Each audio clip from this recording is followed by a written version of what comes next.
Tchad est situé au cœur de l'Afrique, entre le 7e et 24e degré de latitude nord et le 13e et 24e degré de longitude est. Le projet conservation du Lamentin du lac Léré est cofinancé par le programme de microfinancement de Fonds pour l'environnement mondial, le programme de développement rural décentralisé du Mayo d'Ala, du lac Léré et de la Kabia, et les promoteurs, l'instance locale d'orientation et de décision des lacs Léré et Traîné. Il a pour objectif de contribuer à la gestion durable des ressources naturelles communes du département du lac Léré. Le lac Léré se localise dans la région du Mayo-Kébu ouest au sud-ouest du pays. Le Lamentin, qui était autrefois répandu dans certains cours d'eau et rivières du pays, n'existe actuellement que dans le lac Léré. Le Lamentin présente en outre des intérêts socio-culturels et écologiques. Dans la nature, seul l'homme est son prédateur. L'ensemble de ces valeurs est paradoxalement méconnu du grand public, d'où la faible participation aux efforts de protection. Il s'ensuit une faible efficacité de la stratégie de surveillance mise en place, ainsi que les conventions de pêche qui sont méconnues et moins respectées. Se focalise entièrement dans la région du Mayo-Kébu ouest au sud-ouest du Tchad. Au sujet du Lamentin, le braconnage n'est pas rare. Plus grave encore, son milieu naturel est gravement menacé, son habitat se réduit sous la pression. Il est intégralement protégé par la législation nationale. Les causes de ces braconnages sont fort nombreux. On peut les regrouper en 3 grands groupes. Le braconnage et les abattages accidentels.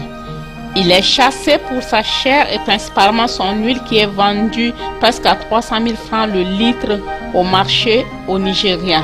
Un Lamentin peut fournir jusqu'à 10 à 15 litres, voire 40 à l'âge adulte. Ces valeurs monétaires attirent des appétits des agents des eaux et forêts et voire les autorités locales. C'est ainsi que des cas de complicité avec les braconniers ont été signalés. Deuxième menace, l'écosystème et la biodiversité en péril. Le lac est soumis à une forte pression humaine induite par l'augmentation démographique et ses activités intensives de production de lacunes au niveau des berges. On enregistre une dégradation des berges, l'ensablement et l'envasement progressif du fond du lac. La pollution, d'où on enregistre la diminution des ressources halieutiques et pastorales, ainsi que la disparition de certaines espèces de faune et de flore. Le Lamentin est également victime des filets de pêche, dont il ne peut se dépaître, des sacs plastiques qu'il ingère et avec lesquels il s'étouffe, aussi les hélices des hors-bords. Blessé, l'animal ne tarde pas à mourir, laissant souvent des orphelins incapables de survivre. Troisième menace, les lacunes de connaissances scientifiques qui causent des difficultés dans la planification de la sauvegarde et la gestion, d'où le risque de perte de ces patrimoines. Les activités de protection sont axées sur l'information, l'éducation, la communication, le renforcement des capacités et la restauration des problèmes. Les problèmes ainsi identifiés, quelques solutions apportées. On assiste à une prolifération de sites de Lamentin. On en dénombre actuellement 25. Les actions de plaidoyer auprès des partenaires, autorités locales ainsi que les personnes de bonne volonté pour les contributions financières aux sauvegardes de Lamentin.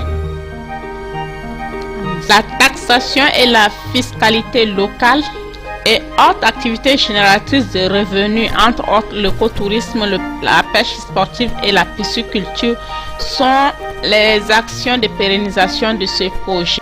Financement en dollars, RJP 50 000, Prodalca 44 076, ILO 13 380.